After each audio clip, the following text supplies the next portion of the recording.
السلام عليكم ورحمة الله وبركاته. الحمد لله الحمد لله نحمده ونستعينه ونستغفره ونعوذ بالله من شرور أنفسنا ومن سيئات أعمالنا من يهده الله فلا مضل له ومن يضلله فلا هادي له ونشهد أن لا شريك له ونشهد أن سيدنا وسندنا وحبيبنا وحبيب ربنا وطبيبنا وطبيب قلوبنا ومولانا محمدا عبده ورسوله الذي أرسله الله تعالى بالحق بشيرا ونذيرا وداعيا إلى الله بإذنه وسراجا منيرا. أما بعد فأعوذ بالله من الشيطان الرجيم.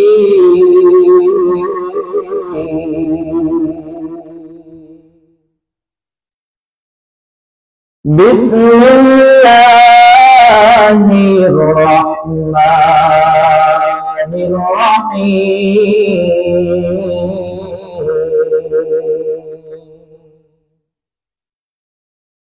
وقال تعالى قل هل يستوي الذين يعلمون والذين لا يعلمون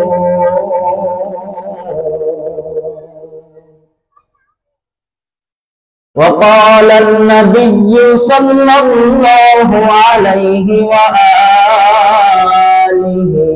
وسلم إن الملائكة لتضع أجنحتها رضا لطالب العلم أو كما قال النبي عليه الصلاة والسلام. صدق الله مولانا العظيم وصدق رسوله النبي الكريم ونحن على ذلك لمن الشاهدين والشاكرين والذاكرين والحمد لله رب العالمين. اللهم صل على روح محمد في الأرواح وعلى جسد محمد في الأجساد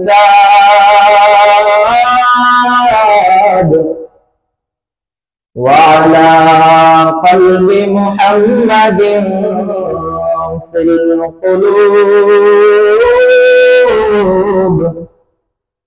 وعلى قبر محمد في القبور. بلغ العلا كماله كشف الدجى بجماله حسنت جميع كساره صلوا عليه وآله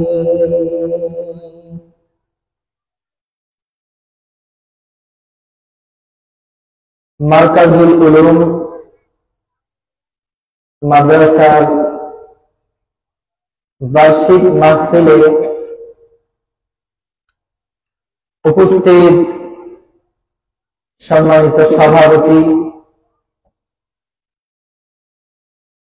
জাতির মাথার মুকুট হযরতে উলামায়ে কেরাম, দূর দূরান্ত থেকে আগত আল্লাহ তাআলার আশিকিন, জাকিরিন, শাকিরিন ও পর্দার আড়ালে শ্রদ্ধা সম্মানিত মা ও বোনেরা, দয়াময় আল্লাহ পাক রব্বুল আলামিনের দরবারে লক্ষ কোটি শুকর ও সুজুদ যে মহান রব্বুল আলামিন আমাদেরকে দ্বীনের নিসবতে, কুরআন পাকের মহব্বতে জান্নাতি আয়োজনের বাগানে তাশরীফ আওয়ারের সুযোগ করে দিয়েছেন। এজন্য ওই মহান রবের দরবারে দিল থেকে ভক্তি সহকারে মহব্বতের সাথে উঁচু আওয়াজে কালিমাতু শুকর আদায় করি, আলহামদুলিল্লাহ। দুনিয়াতে যারা কোন একটা রাজনৈতিক দলের সাথে সম্পর্ক রাখে, এই রাজনৈতিক দলের পক্ষ থেকে যদি কোনো প্রার্থী হয়, ওই প্রার্থীটা কি যাকে কাউকে দিয়ে দেয়? অনেক যাচাই বাছাই করার পরে তারপরে একজনকে প্রার্থী ঘোষণা করে, নাকি অনেকজনকে ঘোষণা করে? অনেক যাচাই বাছাইয়ের পরে তারপরে একজনকে প্রার্থী হিসাবে মনোনয়ন দেয়। তেমনি ভাবে আমাদের সমাজেও অসংখ্য অগণিত লোক আছে, আল্লাহ তাআলা আমাদের মধ্য থেকে, সকল মানুষের মধ্য থেকে যাচাই বাছাই করে এই জান্নাতি আয়োজনের বাগানে আমাদেরকে বসার সুযোগ করে দিয়েছেন। এতে আপনারা খুশি না বেজার? খুশি। এজন্য লোক যদি কমও হয়, কাজটা যদি আল্লাহ তাআলার সন্তুষ্টির জন্য হয়, আর আল্লাহ পাক যদি তাতে সন্তুষ্টি হয়েও যান, তাহলে অল্প লোক হলেও সেটাই বড় সফলতা।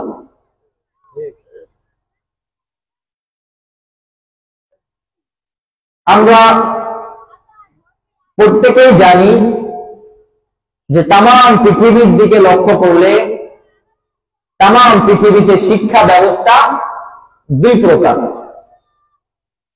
একটা জাগতিক শিক্ষা আর একটা ধর্মীয় শিক্ষা। আমরা যদি আল্লাহ তাআলার সৃষ্টি মাখলুকের দিকে তাকাই, তাম মাখলুকাতের মধ্যে এক সাইড দিয়ে বিবেচনা করলে আল্লাহ তাআলার মাখলুক দুই প্রকার।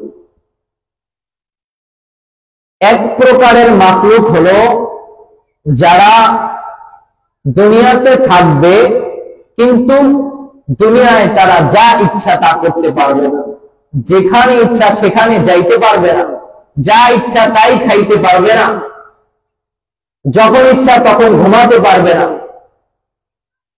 দুনিয়াতে তারা কিভাবে চলবে, আল্লাহ তাআলা তাদের একটা সীমাবদ্ধতা দিয়ে দিয়েছেন যে তারা দুনিয়াতে আল্লাহর হুকুম আহকাম নিয়ে তারপরেই তাদেরকে আগাতে হবে। আরেক প্রকারের মাখলুক আল্লাহ তাআলা সৃষ্টি করেছেন,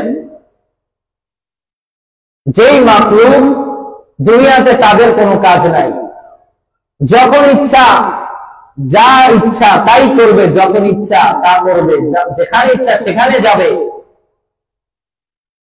আর তাদের পাঠানোর পিছনে কারণ যে এই যে মাখলুক আল্লাহ তাআলার ইবাদত করবে তাদের খেদমতের জন্য, তাদের উপকারের জন্য আল্লাহ তাআলা তাদেরকে পাঠিয়েছেন। তাহলে প্রথম প্রকার যে আল্লাহ তাআলা পাঠাইছেন, যারা দুনিয়াতে আল্লাহর হুকুম আহকাম মানবে তারা কারা? আল্লাহ তাআলা পবিত্র কালামুল্লাহ শরীফের ভিতরে জানায় দেয়, ওয়ামা খালাকতুল জিন্না ওয়াল ইনসা ইল্লা লিয়াবুদুন।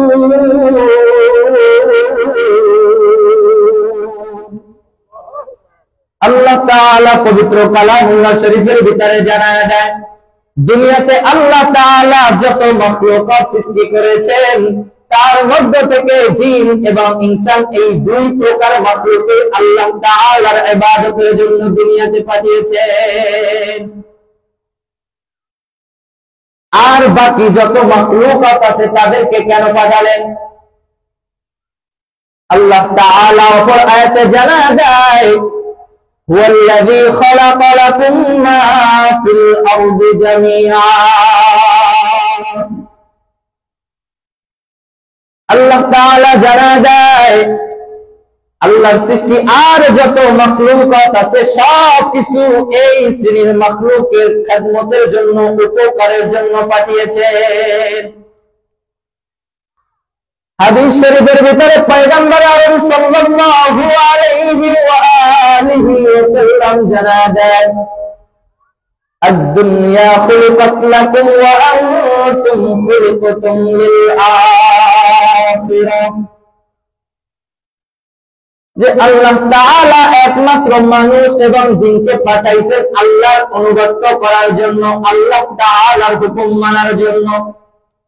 আর বাকি সব মাখলুক আল্লাহ তাআলা বানাইছেন একমাত্র আপনার আর আমার খেদমতের জন্য।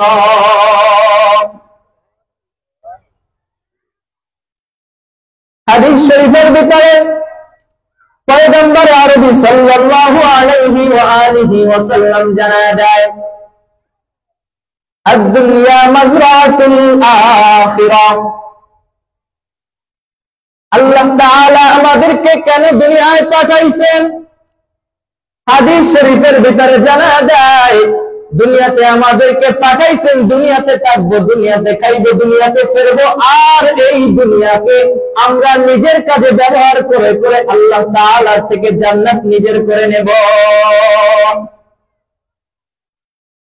আমরা অনেক সময় দুনিয়াতে দেখি যে বিভিন্ন রাষ্ট্র থেকে আমাদের দেশে অনেক খেলোয়াড় আসে না?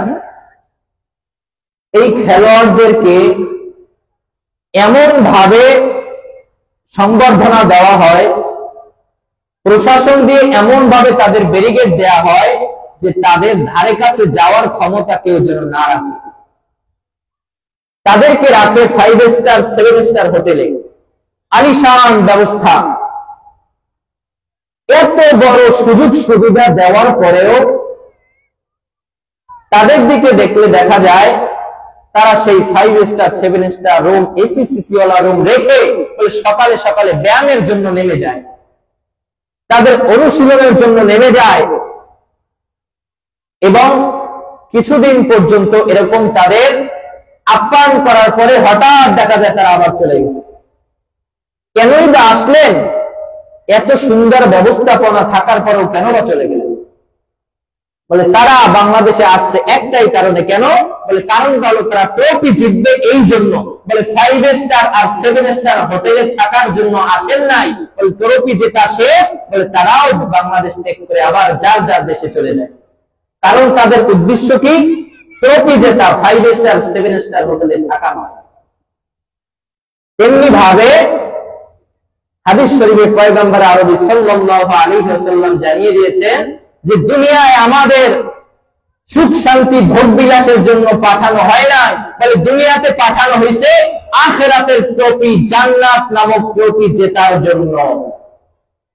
এজন্য দুনিয়ার সুখ শান্তি সফলতা আসল সফলতা নয়।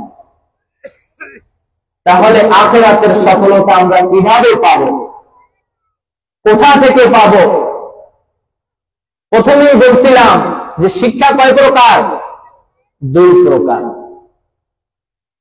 যেটাকে জাগতিক শিক্ষা বলা হয়, সেই শিক্ষায় শিক্ষিত হয়ে আজ পর্যন্ত শুনছেন যে কেউ জান্নাতের পথ খুঁজে পেয়েছে বাংলা শিক্ষায় শিক্ষিত হয়ে? তাহলে সংক্ষেপে এক কথায় বলা যায় যে বাংলা শিক্ষা অর্জন করে এই শিক্ষার দ্বারা, এই শিক্ষার আলোকে আল্লাহ তাআলাকে চেনাও সম্ভব না, আল্লাহ তাআলার জান্নাত নিজের করে নেওয়াও সম্ভব না। কিন্তু আরেকটা শিক্ষা আছে যেটাকে আমরা ধর্মীয় শিক্ষা বলি। এই শিক্ষায় যদি কেউ শিক্ষা লাভ করতে পারে, বলে আল্লাহ তাআলাকেও সে চিনে, বলে জান্নাতের রাস্তাও সে খুঁজে পায়। তাহলে আপনারা আবার বলতে পারেন আমি কোন শিক্ষাকে ছোট করতেছি না। ধর্মীয় শিক্ষার লাভ কি আর জাগতিক শিক্ষার লাভ কি, বলে এইটা আপনাদেরকে বোঝানোর জন্য বলতেছি। আপনারা বলতে পারেন যে বাংলা শিক্ষিত হয়ে আছে ডাক্তার, প্রফেসর, ইঞ্জিনিয়ার, এরকম দুনিয়াবী লাইনে অনেক বড় বড় ডিগ্রি অর্জন করে, কিন্তু আপনারা মাদ্রাসা শিক্ষা দিয়ে দুনিয়ার কি ডিগ্রি অর্জন করে? এরকম প্রশ্ন করে কিনা মানুষ? তাহলে আমি আপনাদেরকে একটা কথা বলতে চাই, সংক্ষেপে হয়তো বুঝবেন। ধরলাম সাময়িক সময়ের জন্য জাগতিক শিক্ষার সর্বোচ্চ ডিগ্রি মাস্টার্স ধরে নিলাম, আরো তো আছে মাস্টার্স। তাহলে সর্বপ্রথম যেই ব্যক্তি মাস্টার্স পাস করেছে তার শিক্ষক কোন পাস? বলেন, কথা যদি বুঝে থাকেন বলেন, সর্বপ্রথম যেই ব্যক্তি মাস্টার্স ডিগ্রি অর্জন করেছে তার শিক্ষক কোন পাস? কথা মনে হয় বোঝেন নাই। আচ্ছা, তাহলে নিচ থেকে বলি, বাংলা শিক্ষায় যেই ব্যক্তি সর্বপ্রথম 1 পাস করছে, কয় নম্বর পাস? একদম সর্বপ্রথম ক্লাস 1 পাস। এই 1 পাসের যে শিক্ষক, যে টিচার, সে কি পাস? 1 পাস। সে কি পাস? 0 পাস। কি পাস? এই যে বাংলা, অঙ্ক, ইংরাজি এই বই যে বের করছে, সে আগে কি ডিগ্রি অর্জন করে রাখছিল? রাখে নাই। এটা গবেষণা করতে করতে করতে করতে তারপর একটা জিনিস বের করছে। তাইলে এইটাকে আপনি পড়ায়া যে ছাত্রটাকে 1 পাস করছে, এই ডিগ্রি দিতেছেন, তাইলে এই ছাত্রের যে শিক্ষক সে কোন পাস? কোন পাসই না। 0 থেকে একজন ছাত্রকে 1 পাস বানাইছে, শিক্ষক কি? 0 পাস। তেমনি ভাবে যে ব্যক্তি 2 পাস, 3 পাস, 5 পাস করছে, তার শিক্ষক কি পাস? এক ধাপ নিচে। 5 পাস করলে তার শিক্ষক 4 পাস। ইন্টার পাস করলে তার শিক্ষক এসএসসি পাস। এরকম যদি দুনিয়াবী লাইনে হিসাব করি, আপনাদের ডক্টর, প্রফেসর, সেই লাইনে হিসাব করতেছি, তাহলে এই বাংলায় যত ডিগ্রি অর্জন করেন, এই শিক্ষার মূলে কি? 0 পাস। মূলে কি? 0 পাস। আর আমাদের ধর্মীয় শিক্ষার কথা শুনবেন, কোথা থেকে আসছে? গোড়া কোথায় শুনবেন? বলে আমরা শিক্ষা গ্রহণ করেছি আমাদের শিক্ষকের কাছ থেকে। তারা তাদের শিক্ষকের কাছ থেকে এরকম ধারাবাহিক ভাবে যাইতে যাইতে বলে তারা সাহাবায়ে কেরাম রাদিয়াল্লাহু তাআলা আনহুম আজমাইন থেকে সাহাবারা আখিরি পয়গম্বর, দয়ালের নবী, মায়ের নবী, রাহমাতাল লিল আলামিন, তার থেকে আর আখিরি নবী সরাসরি আল্লাহ পাক রব্বুল আলামিনের কাছ থেকে এই দ্বীনি জ্ঞান, দ্বীনি শিক্ষা অর্জন করেছিলেন। সুবহানাল্লাহ বলবেন না? তাহলে বাংলা শিক্ষার গোড়া পাইলাম, মূলে পাইলাম 0 পাস। আর আমাদের এই ধর্মীয় শিক্ষার গোড়া বলে স্বয়ং আল্লাহ পাক রব্বুল আলামিন শিখায়া দিয়েছে নবীকে, বলে নবীর মাধ্যমে ধারাবাহিক ভাবে আমাদের পর্যন্ত পৌঁছছে। তাহলে কি আপনার এই বাংলা, অঙ্ক, ইংরেজি পাশের গোড়া মজবুত, নাকি এই ধর্মীয় শিক্ষা, কোরআন হাদিসের শিক্ষার গোড়া মজবুত? কোরআন হাদিসের শিক্ষার গোড়া মজবুত। তাহলে বলবেন হুজুর আপনাদের এই শিক্ষার দাম দুনিয়ায় কি, আখিরাতে কি? 100% দুনিয়াতেও দাম আছে, আখিরাতেও দাম আছে। হয়তো এইভাবে আপনারা চিন্তা কখনো করেন নাই, যার কারণে ফলাফল মিলাইতে পারবেন। যারা বাংলা অঙ্ক ইংরেজির শিক্ষায় শিক্ষিত, তার দামি হইতে কয় ক্লাস পড়া লাগে? একজন ধরেন আপনাদের এখানে একটা সন্তান আছে বাংলা অঙ্ক ইংরেজি অর্থাৎ জেনারেল লাইনে 5 পাস, তার সরকারি একটা চাকরি হবে? হবে না। 8 পাস তার একটা সরকারি চাকরি হবে? 8 পাস তো অনেক নিচের কথা। এসএসসি ইন্টার পাশেও তো চাকরি হয় না, হাজার হাজার এরকম ভাবে অনেক শিক্ষিত ঘোরাফেরা করতেছে না। 2, 4, 5, 10 ক্লাস পড়লেও বলে তার মূল্যায়ন করা হয় না, বলে এই শিক্ষা দিয়ে অর্ধেক শিক্ষিত, বলে এই শিক্ষা দিয়ে কোনো ভালো মানের চাকরি পাওয়া যাবে না। বড় বড় ডিগ্রি অর্জন করতে করতে 15, 20, 25, 30 বছর লেগে যায়। এই ডিগ্রি অর্জনের পর তার একটা মূল্যায়ন করা হয়, তাকে ভালো ভালো 2-4টা চাকরি দেওয়া হয়। কিন্তু এই মূল্যায়ন শুরু হইতে হইতে 20, 25, 30 বছর লেগে গেছে। আর এই মূল্যায়নটা কতক্ষণ পর্যন্ত থাকবে? বলে মূল্যায়নটা থাকবে ততক্ষণ পর্যন্ত আমার আপনার শ্বাস ভিতরে ঢুকছে, বের হয় নাই, বলে এই ডিগ্রির মূল্যায়ন শেষ। বলে এই যে বড় বড় ডিগ্রি, বলে 5 pass, 8 pass, SSC pass, inter pass, honours pass, masters pass, বলে আরো বড় বড় ডিগ্রি, বলে যে কাগজ কেনে কাগজ, সেই কাগজের ওজনেও ভাঙ্গারি মাল যেখানে সেও কিনতে চাইবে না। মূল্যায়ন শুরু হইতে হইতে 20 বছর 30 বছর লেগে যায়। বলে শ্বাস যতদিন আছে, দুনিয়ার বুকে হায়াত যতদিন আছে, বলে আমার মূল্যায়ন শেষ। বলে আমার ডিগ্রিকে 1 টাকা দিয়েও কিনতে চাবে না। আর আখিরাতে তো নাই। আর ধর্মীয় শিক্ষার গুরুত্ব বলে দুনিয়া থেকেই আল্লাহ তাআলা মূল্যায়ন করা শুরু করে দিয়েছে। সুবহানাল্লাহ। হাদিস শরীফের ভিতরে পয়গম্বর আরবি সাল্লাল্লাহু আলাইহি ওয়া আলিহি ওয়াসাল্লাম জানায়,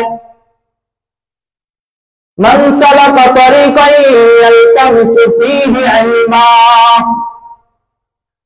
সাহালাল্লাহু লাহু বিহি তরিকান ইলাল জান্নাহ। পয়গম্বর আরবি সাল্লাল্লাহু আলাইহি ওয়াসাল্লাম জানায়, এর নবীর উম্মতের দল, এই ধর্মীয় শিক্ষা অর্জন করার জন্য যে ব্যক্তি নিয়ত করে কোন রাস্তা অবলম্বন করবে, আল্লাহ পাক রব্বুল আলামিন তার জন্য জান্নাতের রাস্তা সহজ করে দিবে। কোন বাংলা শিক্ষিতের ব্যাপারে এই ঘোষণা আছে যে বাংলা শিক্ষা অর্জন করার জন্য বের হয়েছে, আল্লাহ তাআলা তার জন্য জান্নাতের রাস্তা সহজ করে দিয়েছে? আজ পর্যন্ত কারো মুখে শুনছে? এই ঘোষণা আল্লাহ তাআলা তাদের জন্য দেয় নাই। হাদিস শরীফের ভিতরে আছে, পয়গম্বর আরবি সাল্লাল্লাহু আলাইহি ওয়া আলিহি ওয়াসাল্লাম জানায়, দুনিয়ায় যতদিন পর্যন্ত একজন আল্লাহ আল্লাহ বলনেওয়ালা দুনিয়াতে টিকে থাকবে, এই পৃথিবী, আসমান, জমিন, কুল কায়নাতের সব কিছু আল্লাহ তাআলা ততক্ষণ পর্যন্ত টিকায় রাখবেন। আর ওই আল্লাহ আল্লাহ বলনেওয়ালা শিক্ষা দেয় কোথায়? স্কুলে না মাদ্রাসায়? যে বলেন স্কুলে না মাদ্রাসায়? এই আল্লাহ আল্লাহ বলনেওয়ালা শিক্ষা দেয় মাদ্রাসায়। আর এই মাদ্রাসার কারণে কুল কায়নাত আল্লাহ তাআলা টিকায় রাখছেন, এটা বললে ভুল হবে নাকি? ব্যবসায়ীরা চিন্তা করে, ব্যবসা বাণিজ্য করে বড় ভালো আছে। কৃষকেরা চিন্তা করে, কৃষি কাজ করে বড় ভালো আছে। যে যার মতো প্রত্যেকে হিসাব করে বড় ভালো আছি। এর নবীর উম্মতের দল, এই দুনিয়ার বুকে আল্লাহ আল্লাহ শিখানে ওয়ালা মাদ্রাসা যদি না থাকতো, বলে কোন ব্যবসায়ী দুনিয়ার বুকে টিকে থাকতো না, কোন কৃষক দুনিয়ার বুকে টিকে থাকতো না, এমনকি আসমান জমিন সব কিছু আল্লাহ তাআলা ধ্বংস করে দিতেন। তাহলে সংক্ষেপে হাদিসের সারমর্ম বলা যায় যে এই মাদ্রাসা আছে বিদায় দুনিয়াতে আল্লাহ আল্লাহ বলনেওয়ালা আছে, আর আল্লাহ আল্লাহ বলনেওয়ালা আছে বিদায় দুনিয়ায় যত মাখলুকাত আছে আমরা থেকে শুরু করে প্রত্যেকেই তাদের জন্য বেঁচে আছে। ঠিক না? এই দ্বীনি ইলম শিক্ষা করার জন্য কোন ব্যক্তি আপনাদের এই মারকাজে উলুমে আপনার এক সন্তান ভর্তি করে দিলেন, এই সন্তান তার উস্তাদ থেকে শিখতেছেন আলিফ বা তা সা, যখন এইগুলা যখন শিখতেছেন পয়গম্বর আরবি সাল্লাল্লাহু আলাইহি ওয়া আলিহি ওয়াসাল্লাম তার ব্যাপারে বলতেছেন ইন্নাল মালাইকাতা লাতাদউ আজনিহাতাহা রিদাল লিতালিবিল ইলম। তালিবে ইলমের চলার পথে আল্লাহর নূরের ফেরেশতারা ডানা বিছায়া দেয় এবং সে যেখানে যায়, গ্রামে যায়, শহরে যায়, হাজরে যায়, ঘুমাইতে যায়, বলে যেখানে যায় আল্লাহর নূরের ফেরেশতারা তার চলার পথে নূরের পাখা বিছায়া দেয়। এ নবীর উম্মতের দল, হাদিস শরীফের ভিতরে এই দ্বীনি ইলম শিক্ষার ব্যাপারে আরো অনেক গুরুত্ব আছে, যেটা আপনারা উলামায়ে কেরামের মুখ থেকে শুনবেন। কিন্তু আমি একটা কথা বলে যাই, এই দ্বীনি ইলম শিক্ষা যদি করান আপনার আখিরাত বড় ধন্য হয়ে যাবে। এজন্য আমরা প্রত্যেকে নিয়ত করতে পারি ইনশাআল্লাহ আমাদের সন্তান, আমাদের আত্মীয় স্বজনদেরকে আমরা দ্বীনি ইলম, কোরআন হাদিসের ইলম শিক্ষা করাবো। করা যাবে ইনশাআল্লাহ? নিয়ত করা যায় না ইনশাআল্লাহ? ওয়া আখিরু দাওয়ানা আলহামদুলিল্লাহি রাব্বিল আলামিন। আসসালামু আলাইকুম ওয়া রাহমাতুল্লাহি ওয়া বারাকাতুহু।